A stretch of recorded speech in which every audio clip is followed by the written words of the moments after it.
Okay, so Stieber Elite, the GOAT of greatest of all time, OAC. I gotta say it, man. Come on. Yeah, there's a lot of studs in there. A lot of studs in there.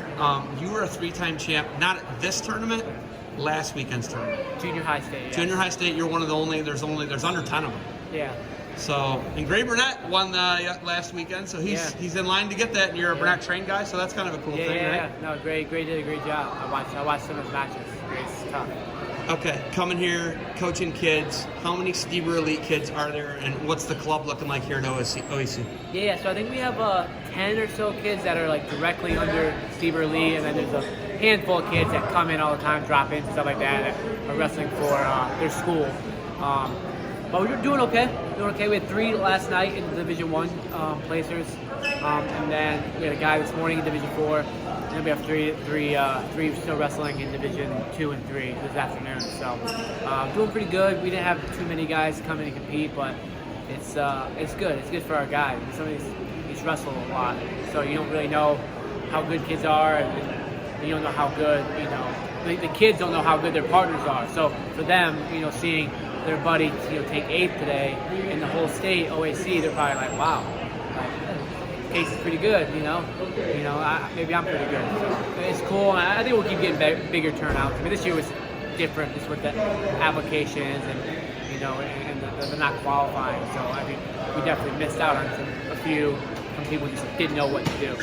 Yeah, there was a different process to qualify because there was no districts. Right, yeah. They have a section on the district process. They got rid of that because of COVID. Yeah. Couldn't be at any of the high schools. But when you did this, what was the qualification? Did you qualify out of Norwalk? Oh yeah, I was always Norwalk. Yeah. Always Norwalk, and then you qualified. And then were you at Kent State a couple years? I was at least 1 year at Kent State. I don't know what the other place was called. Marion? I think you were Marion 1 year too, aren't you? Maybe Marion. Yeah. Marion and Kent State, I think, were your years. But you look at it, man. You won some hammer weight classes, and then David Taylor was just before you. Yeah. He was a 3-time champ. And then I know like Sam White was mixed in there. Yeah. I know Jerome Robinson was mixed in there. You guys had a really good class of guys that you were wrestling. Cam, obviously, your brother. Yeah. So it was always really cool to come to these OAC events and see you guys, and just really good, fun stuff to watch. How different is you're world champ in 2016? I think one of arguably the toughest weights I've ever seen somebody win a world championship. I'm serious. Yeah. Dude, you won a hammer weight class. Yeah, it was a good weight. Ahmed Chikaya was in the weight. Islam Porter was in the weight. Yeah. The guy you beat in the finals wasn't even the toughest guy. Yeah, the first guy was a bronze the year before. Yes. Yeah, it was a good weight. You won a ridiculous weight. Yeah. And then, what's weird about it is it's a non-Olympic weight, but you were a tweener between 55, 57 kilos. Yeah. Probably the other way. Probably between 60 and 66, what it used to be. Yeah, you were a U.S. national team member at 55 kilos as a high schooler. Yeah. Right? Yeah. So you're I a grew tweener. a little bit, but I was a tweener, yeah. No, but you were a tweener. You were the truest form of a tweener who was world class, and and now you left behind being a world champion, Olympic hopeful, to coach youth wrestling. Yeah. And you're still coaching senior level guys. We get that. But what is it like compared to when you were one of the greatest college wrestlers, high school wrestlers, and world champion? Yeah. What is it like? Compare it to me for you. What's it like? I mean, it's just different, I guess, because I never really, when I look back, and maybe because I had success, but I cared, but it wasn't like, when I won, it was like, cool, check, what's next? So I never really stopped to really think about my wrestling too much. I was just always trying to just win always. And so help coaching these guys, you're seeing all these little things every day, every tournament, every match. These guys, like this weekend, it's like, there was so many great things from our guy got 8th today. There's a lot of really good things that we've been working on. So that was really, really cool. I got excited about that. I would say I pretty much didn't get too excited about my wrestling. It was always fun afterwards to celebrate stuff, but I was excited about the wrestling here. And the same thing with the senior level guys. Like when they do something that we've been working on real well, it's exciting. So coaching is a different aspect of it, and it's fun. It's definitely more rewarding than competing yourself. So it's fun to see the growth of some of these kids. Like some of our novice kids yesterday, like the one kid made the finals, and he, it was awesome. It was awesome for him. He got the singlet. He was pumped up. It was cool. So yeah, it's different, but yeah, it's fun for sure. Do you think that your mentality towards, oh, cool, on to the next, and oh, it's great I won, do you think that helped you? Because some of these guys are so life and death about their competition career. You were pretty even keel, right? You win 4 NCAA titles, world title. It was never like it was that big of a deal, and you weren't out of your mind about it. Right. Do you think that's helped you transition from competitor to coach? Yeah, I think so, because these guys, they'll get upset when they lose, or they want to maybe freak out or whatever, and I just try to explain to them like it's okay. Like I know we train hard. It's not, we don't train where it's like, oh, win or lose, like it's all good, or blah blah blah. Like we train to win, and we work really really hard. But at the end of the day, if they go out and compete hard and it doesn't work out, like it's okay.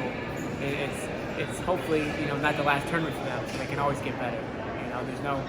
It's the end of maybe this year, but like they know that they have a lot to build on. So yeah, I think it's helped a lot. Because obviously, as you know, youth wrestling can get crazy. So I try to keep it cool. And our parents in my club are awesome. They're crazy parents. At least I see. Maybe they're hitting it, but they don't. They're good. They don't yell at all at practice or anything. So yeah, it's a good group. Do you think how your dad Jeff handled how your dad was on the state championship basketball team at Monroeville? Do you think a basketball player raising 2 world elite wrestling guys, you and Hunter, do you think that was a good fit for you guys? I'd say it was good because we did well, but yeah, it was good. My dad, we were lucky. We were lucky with my dad trained us hard, and then the Burnett's trained us technically, and Coach Ron trained us hard too. But Eric, it was really technical stuff. Scotty, technical stuff, and so they didn't have to worry about us being super tough and hard nosed, because we were fighting for essentially our lives in the little garages, wherever we were training at the time. So I think it was a good mix, and I try to make for my kids. I want the kids to be stressed about how hard they're gonna go and practice is gonna be, but not stressed about post practice. So I don't want if they're gonna be mad, I want them to be mad at me, and not parents back and forth, because I've seen that play out, and Hunter and I are the exception, not the rule. So I would say I just try to get them to go hard, in practice. And if they cry, it's because, they got hit in the nose or something, not because they're scared of getting taken down. The big thing Lou Roselli always said about you is a car will only start so many times. I don't know if you remember the analogy, but he'd always be like, that guy, he's been at such a high level for so long. Yeah. And the car only starts so many times before it starts to break down. Yeah. And that was the big thing I saw about you. I was so sad when you weren't going to make a run at 2020, and then obviously we got kicked back to 2021. But how is your body? How's Hunter's body? How is your body as far as, I'm not worried about you're going to come back. How's your body? Oh, it's good. It's good. A lot better. Got some good treatment. So I'm in good shape. Hunter's great. But yeah, it's hard. As I tell people, I was been training like an elite athlete since I've been 8 years old. So elite, training hard, not in the club, but training hard. So I retired when I was 28 maybe. So 20 years is a lot. And some people start training hard at 12 and they're good and they can last longer. But yeah, I was definitely ready to be done. David Taylor looks like he's laid the framework to do what you're doing now, right? I think that his body is probably at a similar point as your body, right? He had the torn ACL and the beat the streets thing. Yeah. But I know you can't speak for him, but how good does it feel to be retired as an athlete now? Oh, it feels great. People always ask me if I have the itch to come back or whatever, but I'm good. I'm very happy with being done. And it's I did a lot and had a lot of good people around me. And wrestling is stressful, so there's a lot to go into it. Wrestling is, I like to wrestle, but it's not just going to compete. It's a lot of things. So wrestling is stressful, and I was very happy to be done, and now happy to coach. How much longer before there's little Stiebers at these tournaments? I don't know. You have to ask my wife. So maybe. Well, I'm asking you. Yeah. Well, I don't know. I'm asking you. Maybe. Maybe in a few years. 2 years. We got some time still, but. What are you, 32? I'm 30. She's 30? Yeah, she's young. She's 27. So. Wife's a young one. Yeah. So we got some time. We got some time, yeah. So What about Norman? What about Norman? Is there anything going on out there? I don't know. I don't know. He's not engaged or anything, is he? He's not engaged. No. No, so nothing in Norman then. Nothing in Norman right now. So, All right. Yeah. You got anything else for me? No, just I'm excited for the future. We're starting our freestyle club. How do we contact you? How do we get involved in Stieber Elite? Yeah, just SEWrestling.com or Stieber, anything Stieber Elite will send you there, or Instagram or Facebook and stuff. So, Where do you train out of? right now we're in Dublin. So last year we were in the Jennings facility. Will you be back at Jennings when the COVID restrictions lift? Potentially. I mean, it's obviously an incredible facility.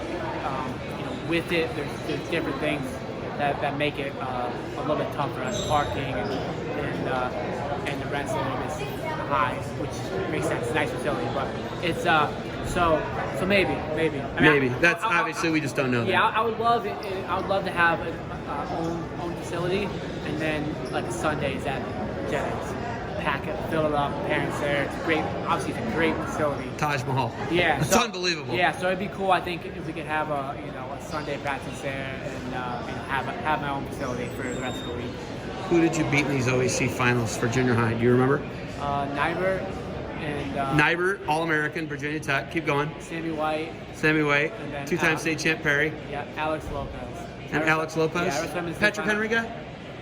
Yeah, I wrestled him in state finals my junior year, my high school Okay. state finals. So state finals, you wrestled in the state finals in high school too. Yeah. Awesome, man. Well, hey, thank you for the time. I think you got some people with some autographs and Yeah. pictures you got to take. Cool. Keep it up, Stieber Elite. We're going to pay attention to you, all right? Yeah, thank you.